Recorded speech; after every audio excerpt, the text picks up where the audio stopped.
Assalamualaikum warahmatullahi wabarakatuh.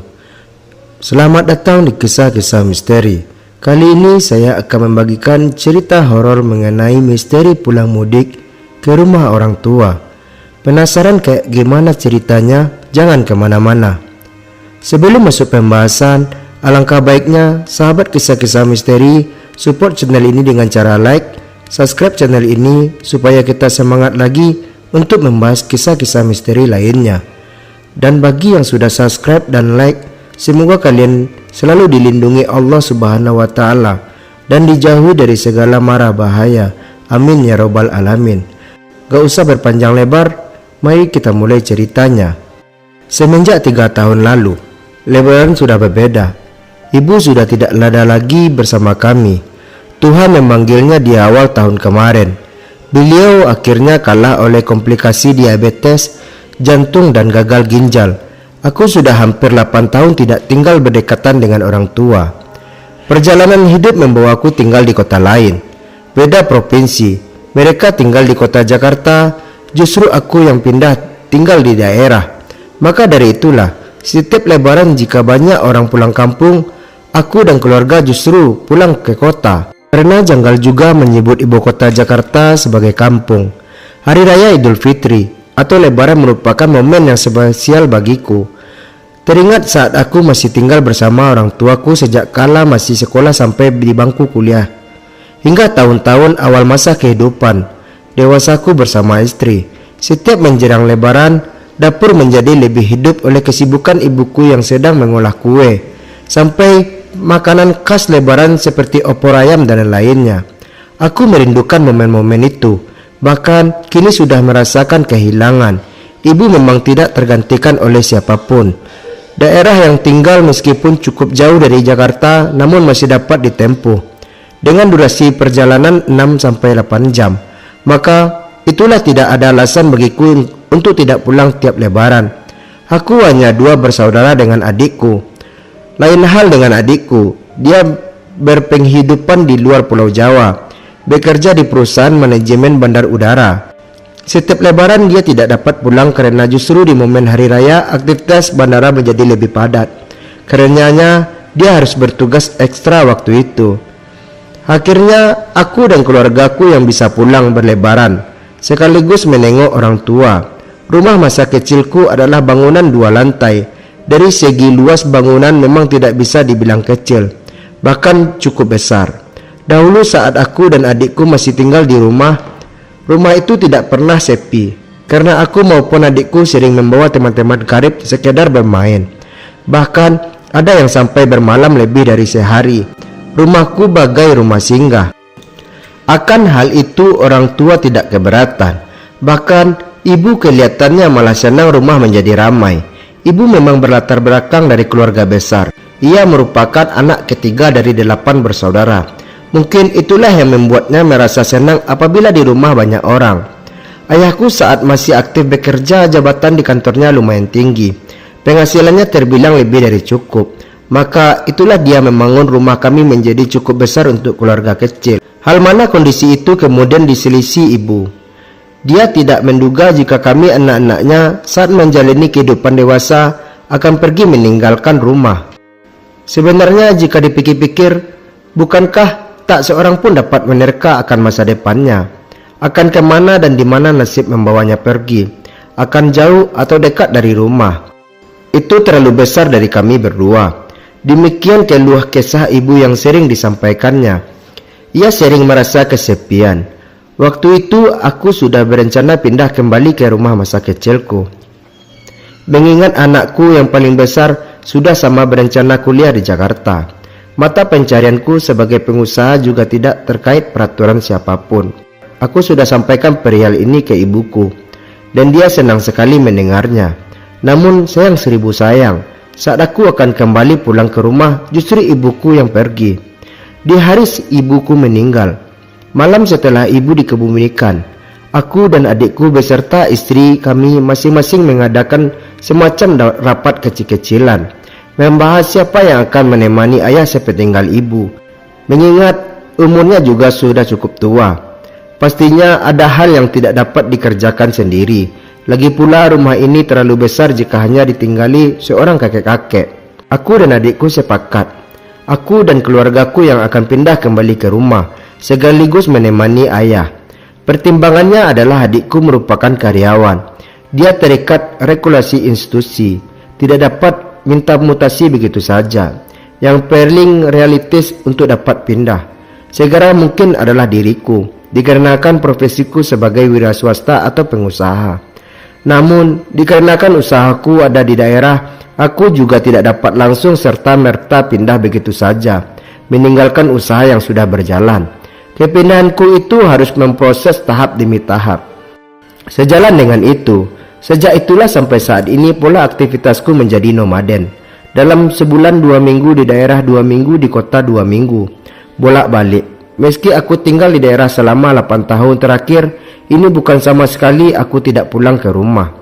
Setidaknya jeda 3 bulan atau paling lama 6 bulan sekali aku ada saja pulang ke rumah. Dan setiap kali pulang itu aku tidur di kamarku yang lama. Di lantai atas mesti repot-repot bebersih terlebih dahulu.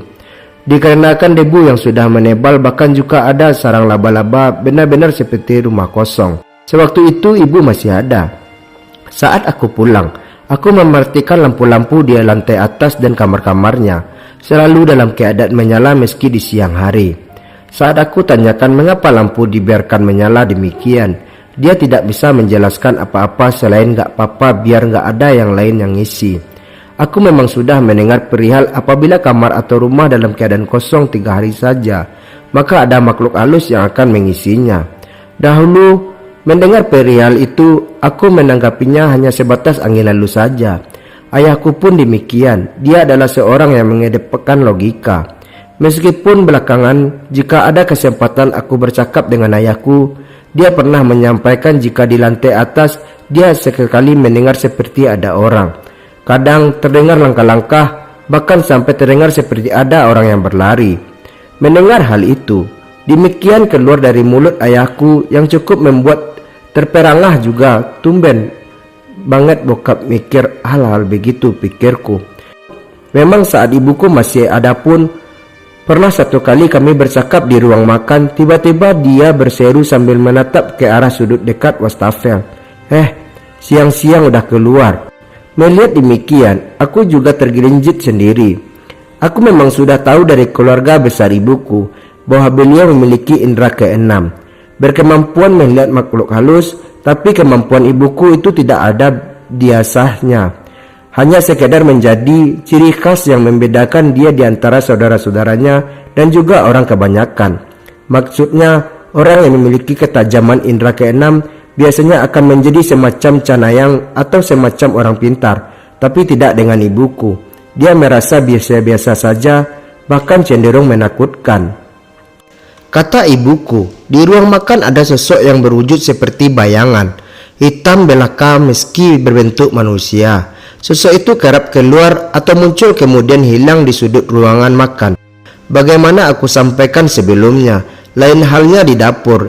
Dia bilang ada sosok putih. Pertama aku tak mengerti sosok putih apa yang dimaksud itu. Hingga suatu hari saat aku sedang berkunjung ke rumah, saat itu waktu subuh, aku terbangun dan bersiap melaksanakan sholat subuh. Di lantai atas tidak terdapat kamar mandi. Kamar mandi terletak di ruang bawah, tepatnya bagian dari dapur. Maka aku harus turun untuk mengambil air wudhu, sekalian terlebih dahulu kencing dan membasuh muka dengan air untuk mengusir rasa kantuk yang masih tersisa. Di saat air kukucurkan dari keran, di antara suara gemericiran air, aku mendengar suara lain dari luar. Telinga kiriku menangkap suara tersebut. Aku merasa heran, bertanya sendiri, suara apa gerangan? Untuk memperjelas, aku matikan aliran air dan keran. Suara tak terdengar. Kemudian aku menyalakan aliran air kembali, dan lagi aku mendengar suara. Bahkan kali ini suaranya semakin dekat dengan pintu kamar mandi. Otakku mencerna, itu adalah suara seperti ada yang melompat-lompat. Tapi siapa yang melompat-lompat di subuh hari dan di dapur pula? Aku mengabaikannya, tetap melanjutkan mengambil air wudhu. Kemudian suara itu terdengar lagi. Kali ini semakin jelas dan terdengar. Suara seperti ada yang melompat itu berhenti tepat di depan pintu kamar mandi. Heran juga, padahal sebagaimana ayahku, aku juga termasuk orang yang mengedepankan logika. Aku tidak mudah percaya sesuatu di luar nalar yang berkenaan dengan hantu, setan dan jenisnya. Tapi suara itu membuat bulu kudukku meramang berdiri. Aku merasa was-was, menduga-duga akan apa, atau siapa yang sepertinya saat itu sudah berdiri persis di depan pintu kamar mandi. Saat akan membuka pintu kamar mandi, aku mengumpulkan nyali terlebih dahulu. Jantungku berkedip kencang. Namun ketika membuka pintu kamar mandi dengan cara segera, aku tidak melihat siapapun dan apapun di sana.